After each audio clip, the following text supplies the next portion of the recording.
మేడ్చల్ జిల్లా మాజీ బీజేపీ అధ్యక్షుడు మరియు తెలంగాణ రాష్ట్ర కార్యవర్గ సభ్యులు అట్లాగే కామారెడ్డి జిల్లా బీజేపీ పార్టీ ఇన్ఛార్జ్ మనతో ఉన్నారు. నమస్కారం అండి. నమస్కారం. PR9 వీక్షకులందరికీ కూడా హృదయపూర్వకమైనటువంటి నమస్కారాలు. తెలంగాణ ముఖ్యమంత్రి కేంద్ర ప్రభుత్వం నుంచి వెళ్ళి తెలంగాణ రాష్ట్రానికి నిధులు రాకుండా యూనియన్ మినిస్టర్ కిషన్ రెడ్డి గారు ఉన్నారు, కిషన్ రెడ్డి అడ్డం పడుతున్నాడు అని చెప్పేసి బహిరంగంగా ఆయన ప్రకటన చేశారు. దానిపైన మీరు ఏమంటారు? ఇప్పుడు డైవర్షన్ పాలిటిక్స్ ఒక పక్క ఇది జరుగుతుంది.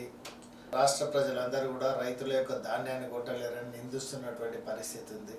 కాబట్టి దీంట్లో నా తప్పు లేదు, కేంద్ర ప్రభుత్వం తప్పు అని చెప్పేటువంటి ప్రయత్నంలో జరిగింది. ఇప్పుడు అదే కిషన్ రెడ్డి గారికి, అదే నరేంద్ర మోడీ గారికి ధన్యవాదాలు చెప్పినట్టు కేంద్ర ప్రభుత్వం సహకరిస్తుంది అనేటువంటి విషయంలో చెప్పినటువంటి మాట ముఖ్యమంత్రి గారే చెప్పారు కదా.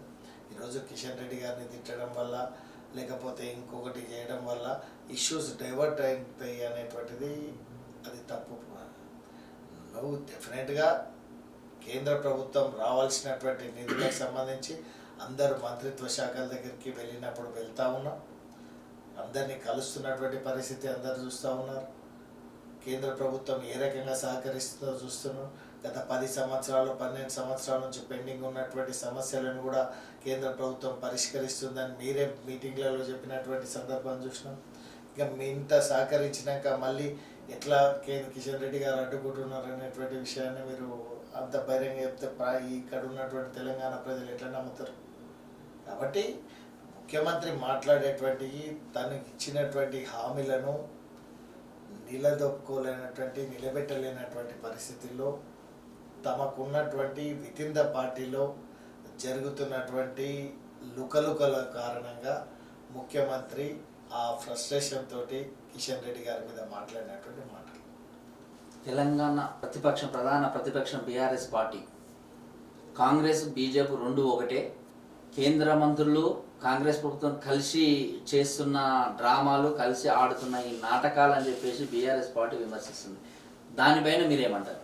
బీఆర్ఎస్ పార్టీ ప్రభుత్వంలో ఉన్న నాడు కూడా కేంద్ర ప్రభుత్వాన్ని ఇట్లనే విమర్శించింది. కేంద్ర ప్రభుత్వంలో వాళ్ళకు కనీసం మినిమం ప్రోటోకాల్ లేకుండా ప్రధానమంత్రి వస్తే కూడా రిసీవ్ చేసుకునేటువంటి పరిస్థితులు అన్నాడు ఆ ప్రభుత్వం లేకుండా.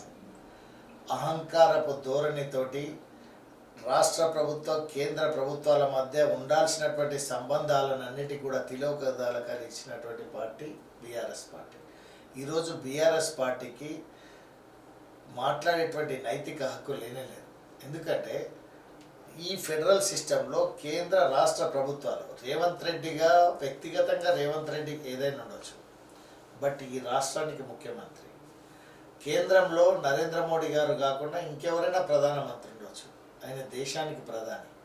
ముఖ్యమంత్రి ప్రధానమంత్రిల రిలేషన్ అనేటువంటిది ఖచ్చితంగా ఉన్నప్పుడే ఆ రెండింటి మధ్యల సమన్వయంతో రాష్ట్ర కేంద్ర ప్రభుత్వాల సహకారంతో అభివృద్ధి పనులు కొనసాగుతాయి. కానీ ఆ రకంగా చేయకుండా కేంద్రం వేరు రాష్ట్రం వేరు, ఏదైనా స్వతంత్ర రాజ్యాలు కావు కదా, ఇవి రాజరిక వ్యవస్థ కాదు కదా. రాజరిక వ్యవస్థ నుంచే ప్రజాస్వామ్య పద్ధతిలోకి వచ్చినాం మనం ఈ దేశంలో.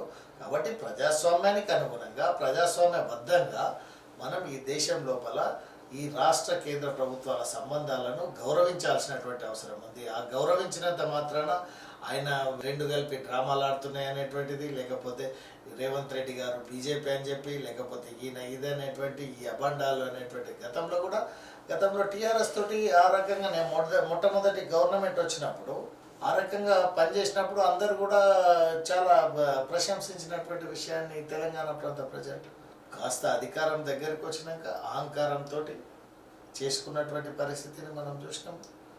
రాష్ట్ర కేంద్ర ప్రభుత్వాల మధ్యలో సంబంధాలు ఏ రకంగా చెడిపోయినాయో కూడా చూసినాం మనం.